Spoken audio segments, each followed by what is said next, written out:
શું હે 4 લાખનું વર્ષ દરમિયાન 4% વ્યાજ હોય કેટલું થાય? વર્ષનું 4 લાખનું 4% વ્યાજ ગણો કેટલું થાય? મને નથી આવડતું. વ્યાજનો પરફેસ એ હરપાલ 4 લાખનું 4% વ્યાજ 10 સાલે ગણો.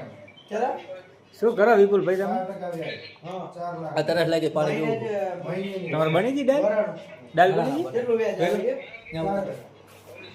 ચીમા વિપુલભાઈ તો ચા બનાવવાનો છે તમારે ના ના આપણે એવી આપણે લેતા જ ને આપણે ડાયરેક્ટ 10% ને એવું વાત નથી પણ થાય. ઓય દાળ પછી બનાવી લો પેલા ઘડી. આ બનાવી લો કોણ પી લેતી? દાળ પછી બનાવી લો ઘડી ચા દાળ એથી ઉતારીને ચા બનાવી નાખો. પણ આ બનાવતી નથી ને आज दूध कमाएंगा तो कल बैठ के खाएंगा.